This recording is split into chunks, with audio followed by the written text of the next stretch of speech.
really, really appreciate the time you've all made for us this afternoon. And one thing I will certainly guarantee, this will not be like other webinars you may have participated in the past.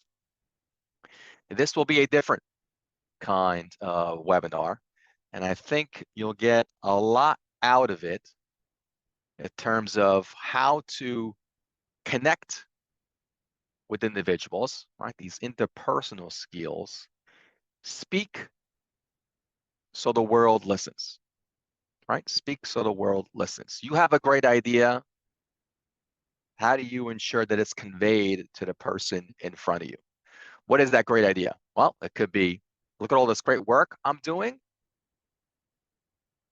Give me more of a role, higher role, promotion. It could be to a client. I'll speak about my background, not as important, but I'll speak about that. Could be to a client. Here's a strategy. We're in the CFA land here. CFA charter holder, no question about that. Here's how we convey that idea to a client. We are the best alternative. We are where you want to be in terms of an investment management shop. That could be to folks that are in more of the managerial landscape. Here is the message. Here's how we move forward from here, team, coworkers, colleagues. Could have a great vision forward, but how do we communicate that? How do we convey ideas? How do we speak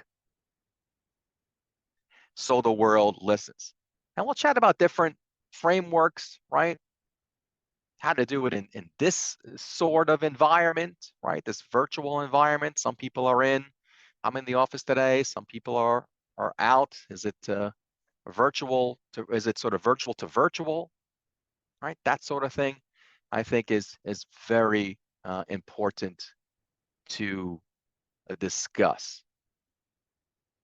Hopefully we'll have some interaction. I don't want this to be just a one-way street. So if you have any questions, comments that you have, by all means, feel free to let us know. I have Sai on the screen here. Good seeing you, Sai. Sai is a former student of mine, and that's a good segue actually to a little bit of my intro you got from the invite, but just a bit more before we get into the content today. I am a managing director, head up the product specialist team across the Americas for HSBC, very much an investment management role. So our clients are large institutions, right, the pension plans of the world, or large family offices, ultra high net worth. Just had a client, a Brazilian client. Every Brazilian appliance, blender, dishwasher kind of comes from this family office. So it's those kind of clients that I work with. I also have the esteemed privilege to teach at NYU Stern School of Business. One of my former students, Sai, on the screen here, recommended me to this session. I've done similar sessions like this, both internally and through other external backgrounds, external forums. And in terms of education, all the boring stuff, went to Cornell University, then NYU Stern School of Business. But of course, the most important element of my educational background is the CFA charter holder. Hold that dear to my heart. Got that done a bit earlier on in my career, which I was happy to do so. Congrats to all of you that have done that. I know level 3 results came today. I have some folks on my team that are happy and some folks that are not so happy today. But as one colleague of mine that was not so happy says, hopefully third time is the charm. So if there are any of those on the screen that are still working towards this CFA, you got it. For those that have it, great wind in your sails to speak and utilize and leverage. And we'll get into that today in the time remaining. Question for Sai and the administrator. What kind of interaction can I have with in this webinar format? Can they raise their hands? Can they speak if they'd like to? What am I working with from a two-way street kind of thing? Hey, Todd, do you have a answer for Vincent? I'm sorry, I was talking to someone in the office. No problem, Todd. We're trying to figure out what went wrong with the Zoom. Okay, no worries. We're pushing ahead. If I ask them to sort of raise their hand, can I see that in this format? No, because Okay, this is all webinar. webinar, right? Yeah, And can they speak if I allow them to talk? I see I have that capability here. you do. Yep, and they can use the chat as well. The chat. Okay. All right. Maybe I'll leverage you, Sai, in the chat. I think because mine is a bit limited in terms of my work environment here. But Sai, I'll use you as the leverage here. I'm gonna ask a couple of questions for the group to get a better sense of everyone's background, high level, and Sai, you can sort of tabulate the results, and let me know. I think that's probably the best way with the current limitations. All right, group. Appreciate it. So that's my overview. I'm going to do my best to parlay some wisdom on you all in the time we have left over the hour.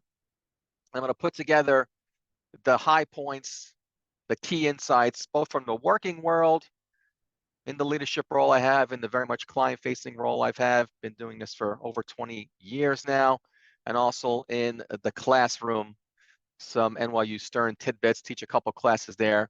One is business communications, and I really hate that title, to be frank. And side note this, if I could rename it, and it's the name of this webinar, Speak So the World Listens, that's what the name would be, defining a leadership, and those two go hand in glove. So you get some free tuition dollars here. Don't tell Sai, he'll be upset because he paid full docket for NYU Stern, but no question, you'll get some insights in that regard. So we have a question here, Bella. Let's see, I don't know if that was a mistake by Bella. Well, let's see, I'll allow Bella to talk here. Question for you, Bella. Hi, Vision. Can you hear me? I hear you. Love your graphic there with the little pony unicorn. What do you got?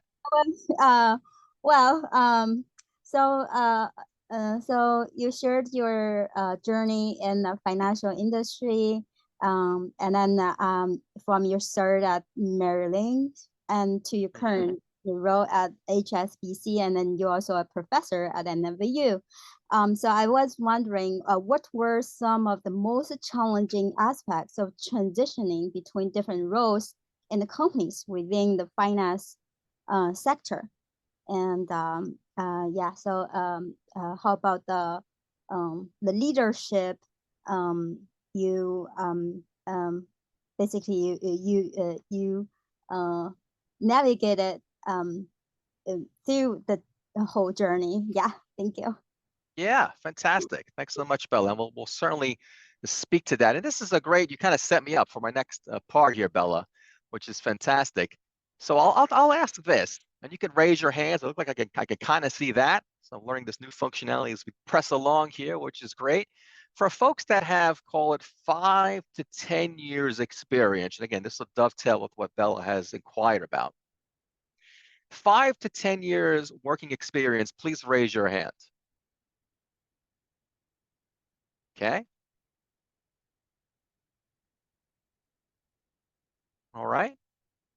All right. Okay, good. We got about 5 there. For folks that have 10 to 15, 10 to 15 experience, please raise your hand. Okay, I'm not sure if you guys can see this, but I see a good bunch. 15 and over. Who's the old farts in the room like myself? All right, got some there as well. Got some there as well. All right, I appreciate that. It's also a good check. For those having lunch and what have you, feel free to do so. I'm hungry, so if you have any good suggestions for lunch for me, let me know. But that's a great sort of parlay. I think we're more in the 10 to 15, 15 and up kind of category. And I think this dovetails with what Bella is asking and really is the crux of what we'll discuss over the next 40 minutes or so. And that is the following. The initial part of your career, Bella, you mentioned my Merrill Lynch years, and no question, the folks that have made time for this, the folks that have gone pursuing their CFA, you all are well on your path. You really specialize in something. You specialize in something, right? You become a expert in your craft. For me, it was credit analysis. I have very much a fixed income background, now oversee all products in my current role. But a fixed income background, knew the credits back and forth, balance sheets, flows, VBA, all that stuff. And you've likely taken a path like that, not exactly that, but a path like that in your career, right? The first part one of your career. I don't like putting a number on that. Sometimes I get a question, well, what number is that? You know, Professor Fontana, Vincent, what have you, manager, mentor, what have you, what number is that? And there isn't really a good number for that. But that first part, you're really honing your craft, and that should get you to a certain level. A certain level, right? You get better at your craft. People notice you. Maybe you get into the more interviews, outside, external environment. You get picked up there. And then ultimately, you move up to a certain level.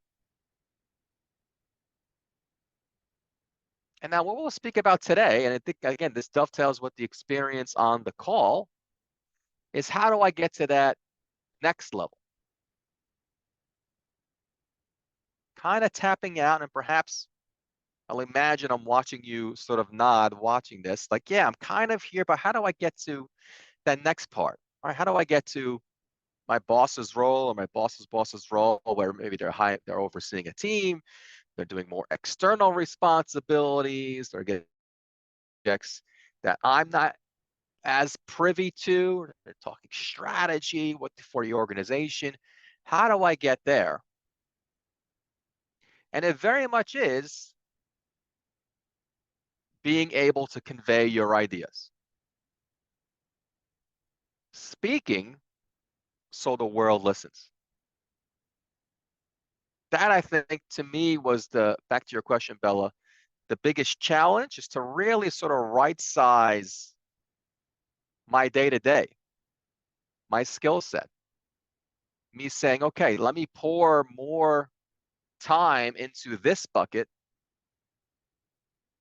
and less, there's only got one bucket, less time into what I've been doing, right? My credit analysis route. That got me to a certain level, but now I really need to pour into this sort of defining leadership, this conveying of ideas bucket.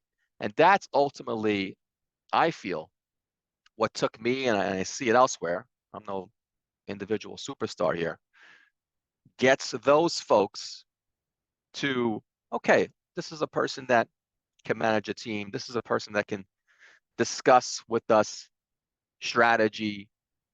This may be a person that is more commercialized for external opportunities, right? Gets the interviews and moves along in a positive, right, up to the right kind of focus. And I see this all the time.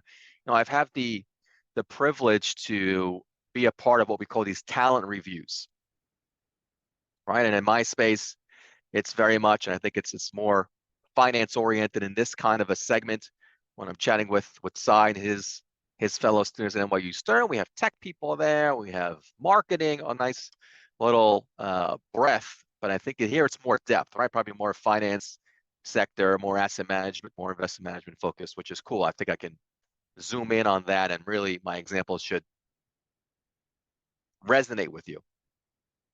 But I'm in part of these talent reviews. And what all that means is we are discussing the employees amongst us, right? So the senior leadership, you name it. And you have managers speaking about their individuals and promoting them. At least you want them to.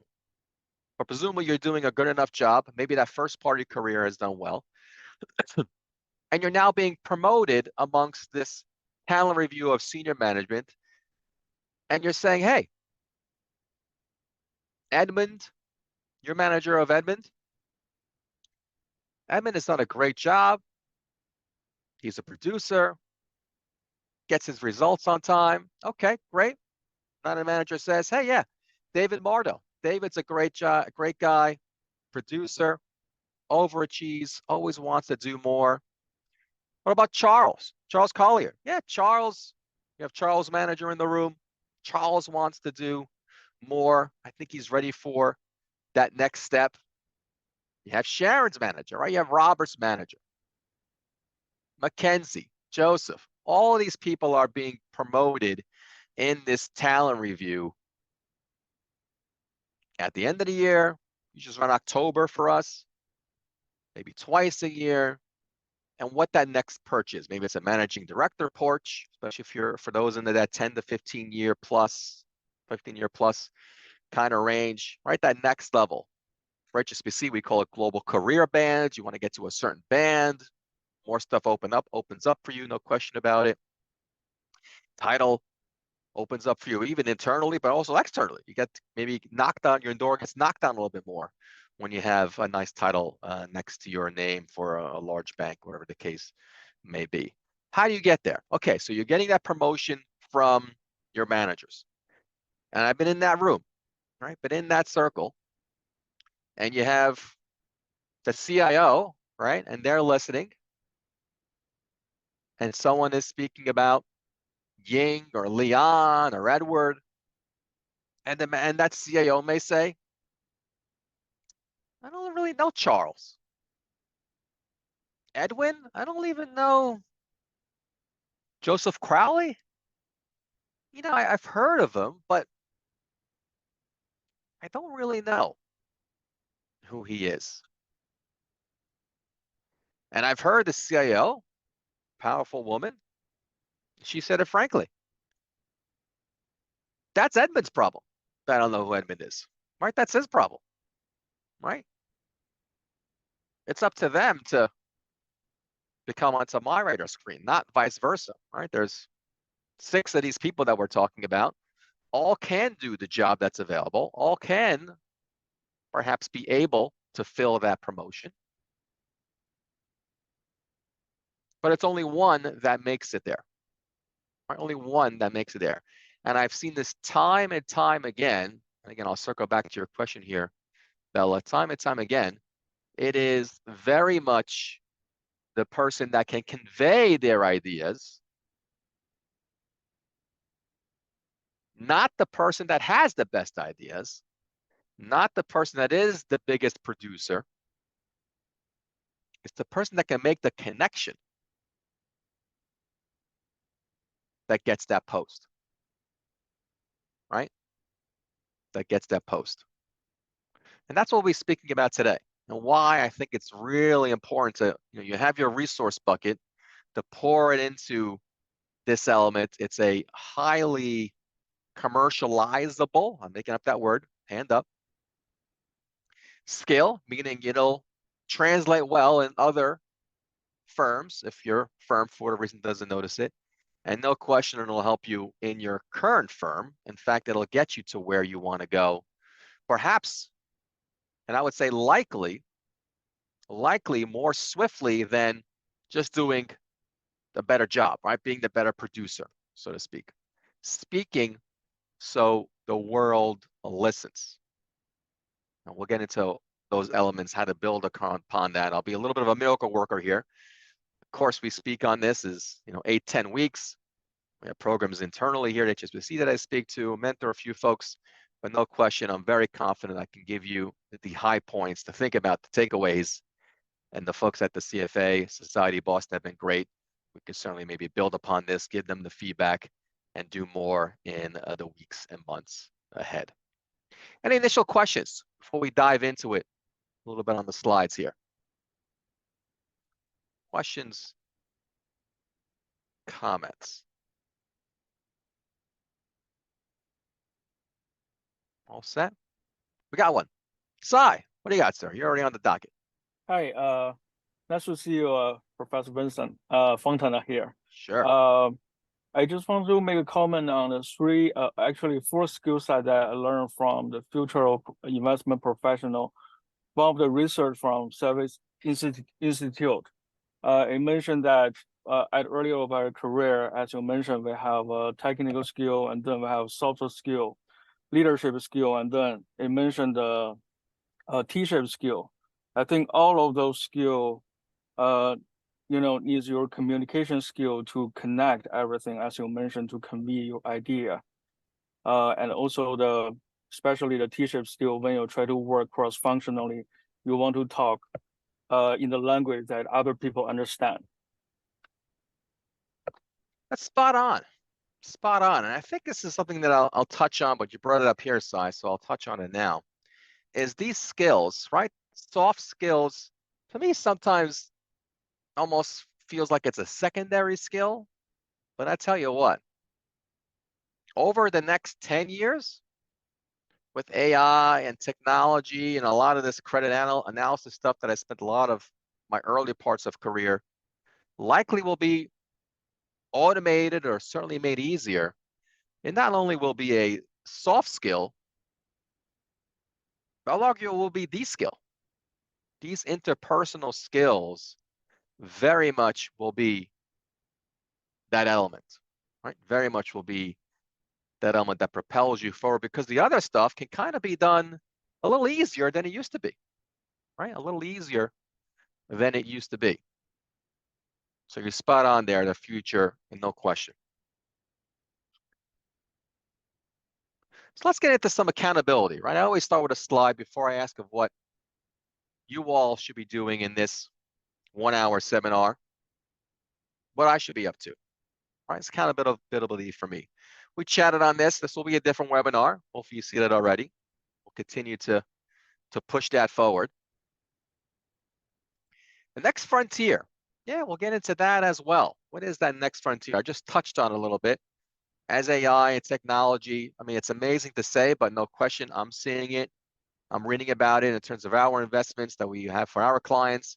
The last 10 years, despite the fact that we do everything different than we used to with our phones, whether it's banking, whether it's swiping a QR code to get into the gym, whether it's an app to unlock the hotel doors like I did last week on a client trip, whether it's getting pictures from school where your kids go and you get all that feedback via the app.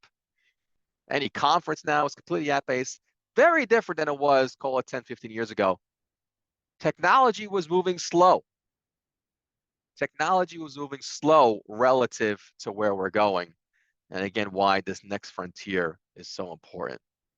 Skills more important to tomorrow than today. We'll chat about those. And then I'll take you inside the classroom a little bit about AIM, right? And how to think about conveying your ideas, your messages in the time we have remaining. All right? Let's get into it here. So when we make communications, when we make presentations, right? And this is an idea of a presentation. I want you not just think about, sometimes we have students come to us and they say, okay, this is going to be, you're going to tell me how to speak with 30 people in the room. Where do I stand? How do I look? What's my posture? That's a part of it. No question about it. But it's also more dependent and more about the interpersonal skills that you're bringing to your brand. What do I mean by that? Yes, when you get an opportunity to speak in front of 30 people at work, you want to be on. When you're at a client meeting, sure, you want to be on. But I also want you to think about how you're conveying your messaging to a CEO, C-suite member that you're just running into in the hallway. Or, and we've all gotten this before, you get pulled into a meeting kind of last minute with a few select individuals, C-suite / important, maybe your boss's boss, weren't planning on getting pulled in, kind of off the cuff. Maybe something came up that you're an expert in and they pull you in. And those are the opportunities that I really want you to nail.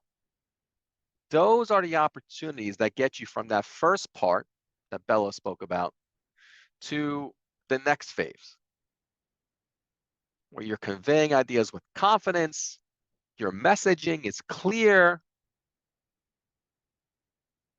resonating with your audience. And then fast forward to the talent review that I spoke about earlier. And instead of your manager promotes you when the C-suite says, yeah, I'm not sure who Edward is, I'm not sure who Ying is, or what have you. Oh, yeah, what comes to mind? Ying, we brought her in, and man, she came across polished, knew her stuff. I think she's ready for this next role. We should put her in this chair. She can communicate our strategy, our mission statement, promote our culture to the masses. I've seen her do it. Her communicate to me, to those in the room. Let's see what she's got in terms of being in the higher chair. Not because Edward or Ying, again, are the best, the smartest, the fastest, the best ideas. No, they were simply able to convey those ideas,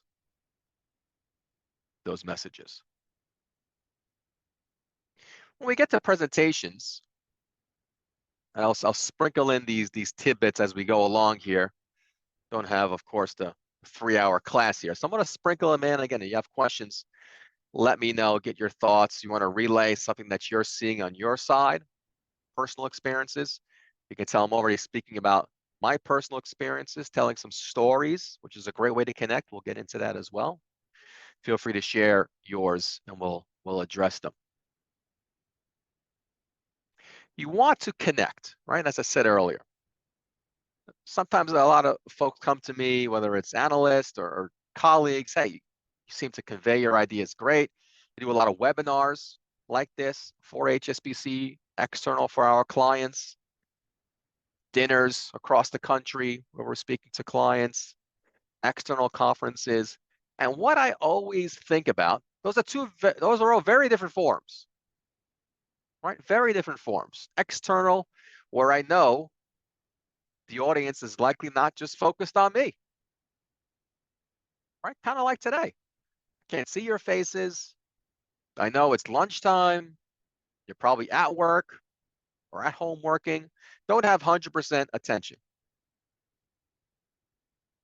So I need to adjust my speaking voice, right? That was something I really wanted to circle in for you today, is your unique speaking voice. And that could change, right? It's unique to you, but there's some flexibility there. When you know the audience has perhaps something else that they're thinking about or that is going through them, again, they're having lunch or what have you, you may have to be a bit more over the top, add some more pauses. Hopefully you've noticed that. Can't assume that they're taking everything that I'm saying. May have to lighten the load on content. Follow up with an email, follow up with another session. Maybe you're hoping to just get another meeting if it's a client initiative, right? Thinking about that audience in mind. Webinar, a little bit different. If I'm in a room of 3 people, hey, okay, I have their attention. I see they're looking at my slides. The phones are away. I can go into further detail. My message will be conveyed. External event, you're not really sure who the audience is per se. Who's showing up to these external parties? So you maybe want to keep it higher level. Always think about the audience and the connectivity. I'm going to turn the slide for a moment to speak about messages. How should that message be framed? And that definitely is the art relative to the science. Because a message can be full range, right? You have to have anchor points, right? You have to have anchor points. What do I mean by that? 2 things. 1, center around a big idea. 2, hit it with them up front. Center around big idea, hit it with them up front.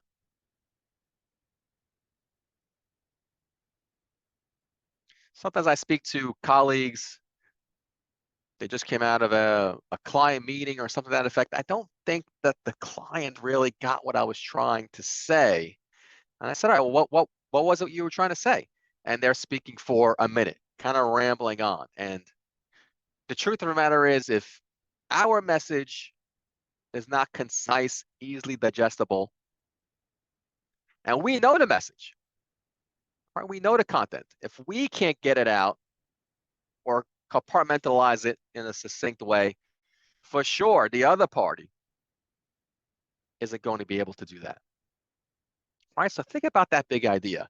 Sometimes people still have a challenge with that, and this is what I say to them. If you could run into, right, say you're speaking to 3 clients or 3 C-suite members, right? Your boss's boss. Whew, this is an important one. I have Tuesday circled on my calendar. Or sometimes, unexpectedly, I'm pulled into a meeting, whether I'm going to get that invite Zoom, which is always fun, or I walk into a physical office space. What would I want them to remember 3 days from now? Meaning the people that I spoke with.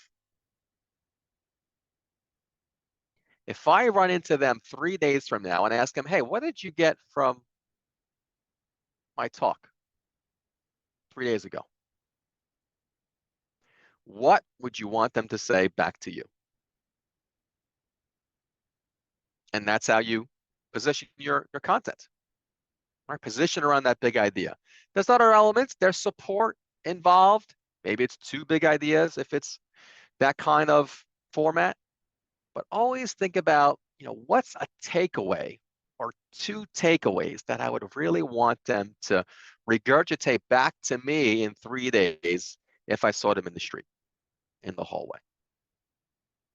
Always have that aspect in mind as you're formulating your discussion points.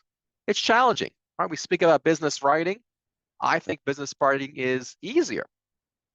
Because guess what? You write it down, looks a little jarbled. I'm not really getting it. Audience isn't going to get it. And you fix it up. Conveying your ideas in person or in this kind of a medium, one shot. One shot. Going back and massaging it helps, but you have to have that framework pretty crystallized in your mind. And as you do more of it, it becomes easier, right? To your point, Bella, that aspect, I think there was a period of transition for me. I remember distinctly getting into full asset management, speaking to clients, great, this is what I want to do. I'm attending board meetings, and I was nice enough to have mentors that brought me along. They didn't need me, but they brought me along to see how it works.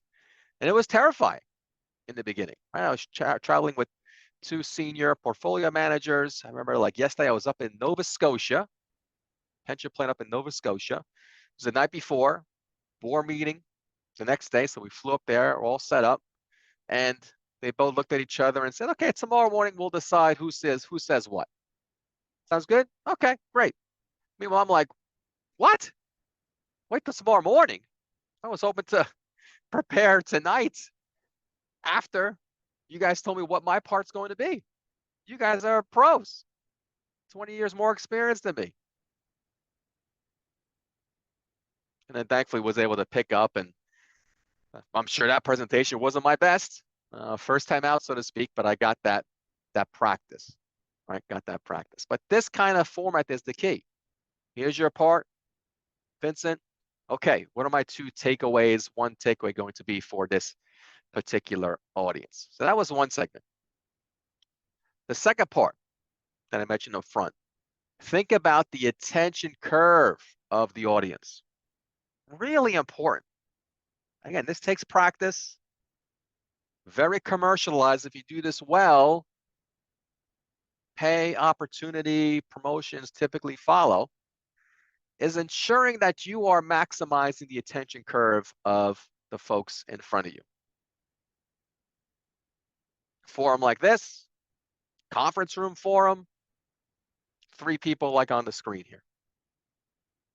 How is their attention span?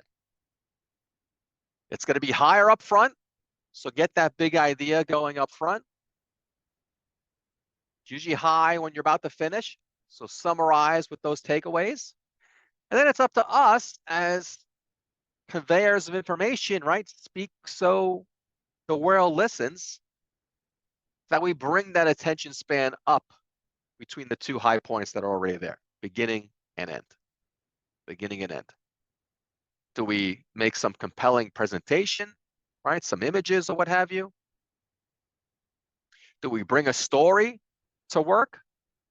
And I'll touch on this a little later on, but I think it's important to speak to it now. Adding texture to your speaking style, right? Your unique voice is paramount to success. Whether it be a little story that I just talked about in Nova Scotia, just some human elements to it. Right, I'm always speaking about inflation data and that sort of things on webinars.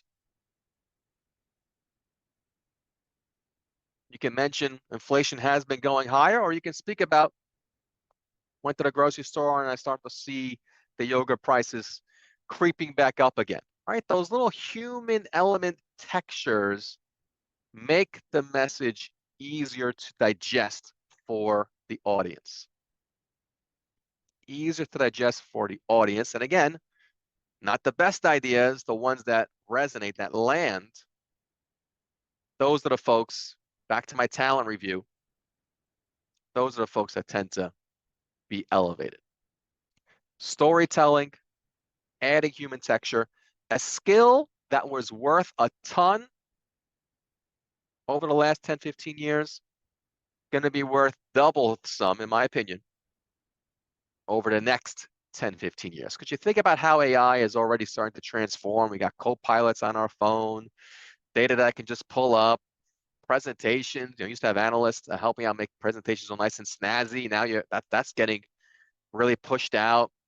Again, I made great, fantastic, I think they were great, fantastic models as a credit analyst starting my career. Now I'm already seeing how that can be done with AI. But AI is not telling stories anytime soon. It's not personalizing the message anytime soon. All right, I have Sai being sent out to speak to clients. I'm not saying, hey, Sai, stand back, go do something else. I got AI to go out and speak to clients and convey our story, or to go speak to a prospect and become a client. That isn't happening. So again, think about that bucket. You want to invest in this. I have 2 kids myself. All right, a little storytelling here in action. 2 kids myself. 3 years ago, I would have told you that the one skill I couldn't sprinkle some pixie dust on, if I could, the one skill I could push forth into them would have been coding. Coding, right? Computer coding, comp sci. That's the skill I would, if I could, sprinkle pixie dust and boom, now they're master coders. That's changed. That's changed drastically. You no longer need to code to get software, get productivity out of anything in the comp sci world. You need to speak English, and not even great English. And I think in 2, 3 years' time, probably sooner, you don't have to speak much English at all, and all of a sudden you're a great programmer. Storytelling today would be the one skill. If you just gave me one, I got a few more, but the one skill would be storytelling. Jeff Bezos, great storyteller. All right, Tim Cook falls under this brand. Steve Jobs, what have you. Right, Jeff Bezos was not the best engineer by far at Amazon, but he was by far the best storyteller. And I think the value in those skills are already high, and they're going to become higher. All right, so think about how to add that human texture, those stories into your messaging. And it doesn't have to be, all right, sometimes you get some questions from folks, colleagues. Well, I'm not talking for a half hour, professor. I'm not talking for a half hour. Vincent, how am I going to put a story in there? Just those little elements of human texture really allow you to digest the information. I think if we put our favorite speakers in a row, right? We all picked our favorites. They would be fantastic storytellers. It's hard to be a great speaker and be a horrible storyteller. Let's put it that way. So making your message memorable, right? We spoke about this. Big idea up front. Organizing your points. Decide what the audience must know, what you see. And this is the takeaway, right? Our structure versus the audience curve. Here it is typically. All right, I mentioned this.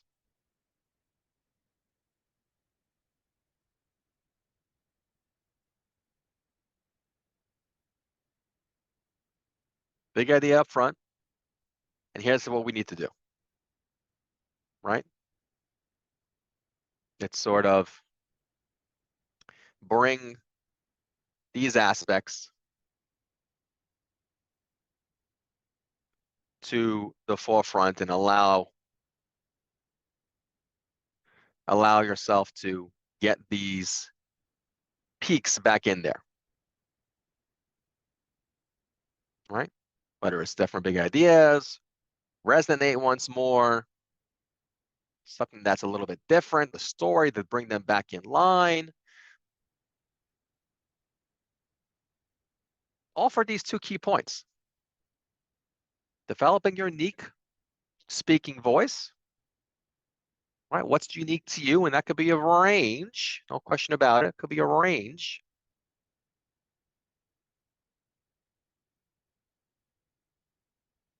Easy to digest, easy to comprehend. Compelling presentation, right? The slides, all that jazz, important, right? Because I shrank in size here when I put these slides on. It's more that compelling aspect. How do I get that attention curve back up? Whether it's over a 3-minute span, right? You're just running into the CEO in the elevator, or we're at the coffee station, or you're in a meeting more formal with 5 to 10 minutes to spare. And how do I keep that compelling? I also like to think of it this way. If you want to increase the wavelength of your communication, think about that aspect a bunch. Increase the wavelength of your communication. What do I mean by that? What do I mean by that? Sometimes people can be great speakers in terms of, hey, they're speaking at a high level, good volume, no words, speak with confidence. Maybe they got good gestures going on. If they're moving around the office, right? They're progressing this way. Here, there's some physical attributes to their way of speaking, but it's just one note. It's just one note. And what I want you to think about as you're conveying your ideas, you're delivering a compelling presentation, or again, interpersonal, with just a few people on the corner of an office, is how do I increase my wavelength? How do I provide some variety to my speaking? Increasing the wavelength. How do I provide that variety?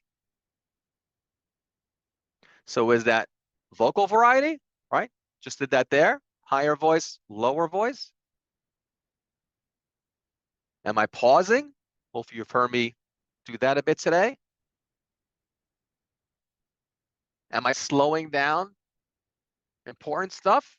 Vocal variety, right? I did that intentionally. Am I repeating things more than once that are important? Am I gesturing with meaning, right? I'm not just throwing my hands around just to move them, but with emphasis.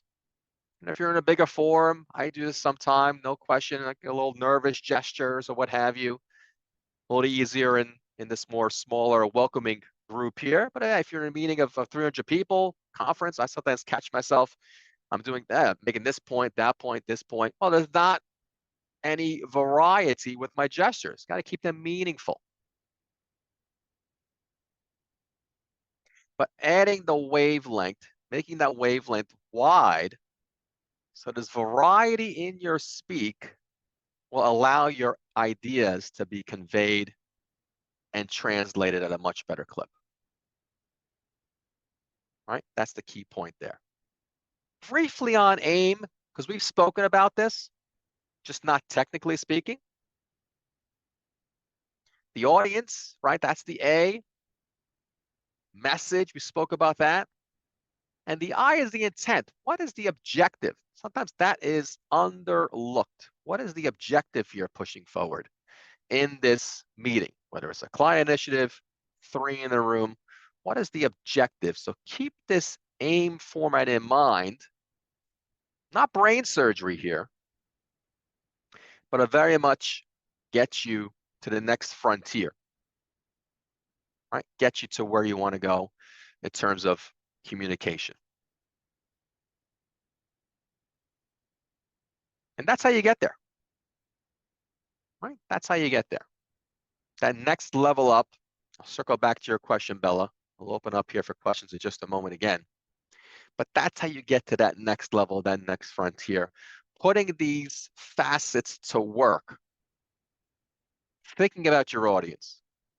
How do I get my message situated? Big idea, supporting aspects. How do I widen my wavelength so it's not just one tone? Even if it's a good tone, one tone, going back to my email if it's over Zoom, going back to my phone if it's in person. If it's an executive, their mind is already thinking about the next meeting because you're just too tough to understand. And the folks that do it better than you, those are the ones that are getting right to this screen. Right to this screen, the next frontier. That's an aspect of storytelling too, what I just did. Doesn't have to be a story about my kids, just right to this screen. Aspects like that. The green bar on the slide. Those kind of textual elements also help convey your message. Do the things we talked about, you'll get right here. Next frontier. Questions, comments? Last few minutes we have here that I can take, help you think about. Anything on your personal side, questions that you have? Anything I can help with? Bella, was that helpful to you in terms of my answer there? I'll put you back on the screen. Was that a good parlay into that question? Maybe you can share something on your side as well if you're open to it. So you can hear me? Oh, we got you. Yeah, thank you. That pretty much answered my question. I do have other questions as well. That's good. Yeah, you got the floor. Good to hear you. Thanks for your active participation. Thank you. Currently, I'm a graduate student in finance at Clark University. Okay. I'm early in the finance career. So actually, it's similar to David's question. Yeah. Good. Do you have any advice for students like us aspiring to build a career in finance, especially in the current economic climate? Yeah. Yeah. How is it so far? How is the climate? Is it a little dicier in terms? Are you thinking about jobs thus far? Are you at that portion of it, or more towards the beginning? Yeah. So basically, how to build a career in finance. Okay. Yeah, especially in the current economic climate. So right now, we've been talking about like Fed interest rates and how Fed interest rates influence the capital market, and then capital market is so sensitive to any little movement related to interest rates. And I know that you're expert in income investing. Sure. Yeah. Yeah. So I actually have another specific question about yield curve. Because I learned that Okay. if a yield curve is inverted, that means it's a signal of coming recession. But the yield curve has been inverted ever since July 2022. That's So right. it's been more than a year. So so this has never happened in history. So I also would like to hear your interpretation of that as well. So Yeah, I'll take absolutely. Yeah, I'll take your first question here, and then let's take the second one on the very yield curve, knowing that this is not the exact topic that was advertised here, but I'm happy to answer you, and then we'll go to David. I see your hand there as well. You know, the first one, Bella, is fantastic. Congrats starting that MBA journey. You're well on your way. But you want your impact to be loud from the front, right? You're going to be joining a career, joining a company. You know, don't think that, oh, I'm new here, my voice doesn't matter as much. Because there are unique vantage points. Are you speaking about the economy and this and that? Then you may say, oh, well, the PMs, they're going to, you know, steal the show and speak to a lot of different things. But you have a unique vantage point. Your age, your demographic, that's something that's important for companies that you may be looking at and analyzing for, say, the portfolios that you're running for your organization, right? Your portfolios you're running for the end clients, again, depending on the finance company that you're working for and what the ultimate mission is. So don't be shy about giving an opinion that may be provided just to you, right? Think about that aspect. What can I add here that others in the room, sure, they may know more about all this Fed stuff. They've done it for 10, 15 years. But I'm a consumer of certain aspects, certain companies, certain demographics, consumer of certain sort of consumer roles, companies out there that no one else is. And provide that intel, and I guarantee they'll be very open to hearing your insights. So think about that framework as you request on. I think you'll do quite well as you embark on the next journey. Congrats to you on that endeavor. David Mardo, welcome to the board, sir. I feel like I'm having a talk show here. I'm plugging you in. What do you got for us? Hey, Vincent, can you hear me? Got you loud and clear, sir. Awesome. Yeah, I just want to break off on Bella's question there, but is there a low stakes way you recommend practicing your speaking voice? I'm also early in my career, so I wanted to hear, what you had to say on that. I love it, David, and it's you're spot on. I'll send you the check is in the mail because this is something that I wanted to mention, and you've been a great prompt for me. There's some downsides about the Zoom world, right? We're in more of a hybrid world. David, let me ask you, how many days are you in office these days from a hybrid perspective? 3 a week, but 3 a week. It's yeah. So yeah, I mean, you're missing out a little bit, right? I think it's certainly the hybrid aspect is probably great for folks that have, when dogs and kids show up, as I like to say, some flexibility there. But for the folks that are 20 to 30, I learned a lot from the people that were sitting next to me. They had no choice; they had to sit next to me, and maybe they're there a little bit less now, taking care of their dogs and kids. That's the negative. The pros, and there are pros here. I'm very much a glass half full kind of guy. Is that one, you may be invited to more meetings because you can just zoom in versus, well, there's not a seat for David. Sorry, next time you could do that.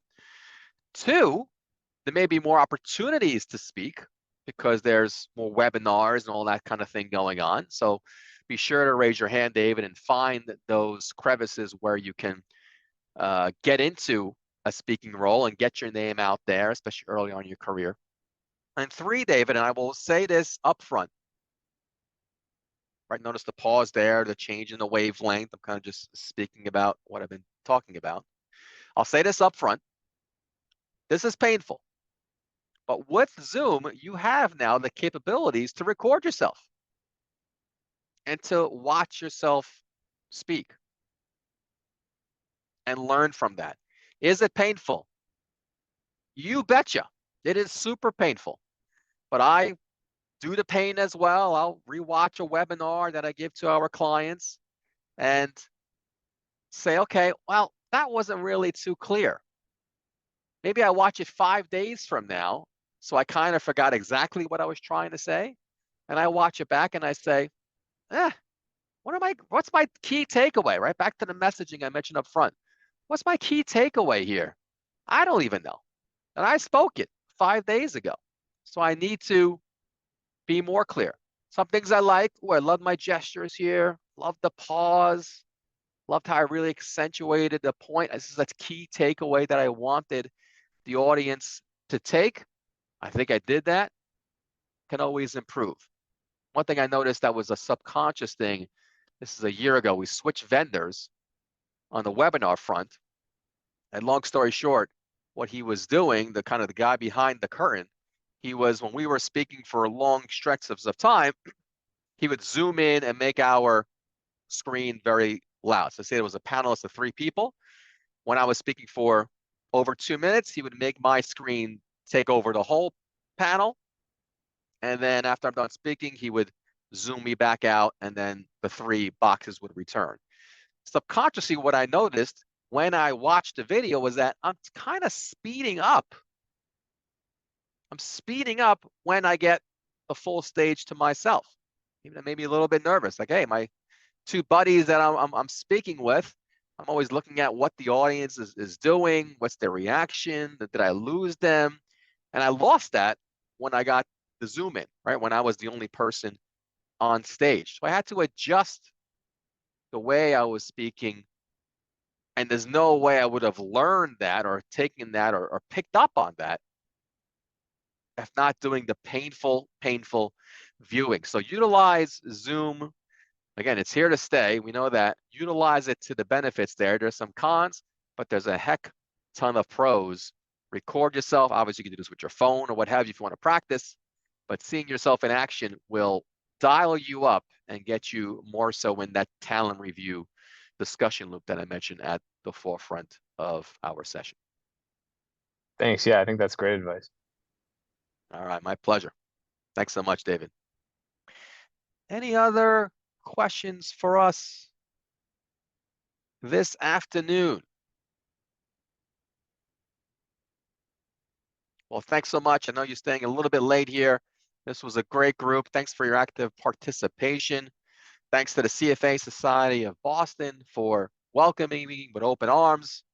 Again, I'm a longtime CFA charter holder, so it's a great opportunity to come home, so to speak. Any questions, comments? Bella, we can reconnect on the yield curve inversion. Any other thing that I could be helped with, feel free to reach out on LinkedIn. That's probably the best way to do so. Happy to connect, give feedback to CFA Society of Boston. I'm always open to that. Anything you want to see more of, always an active participant, so I can certainly speak to that.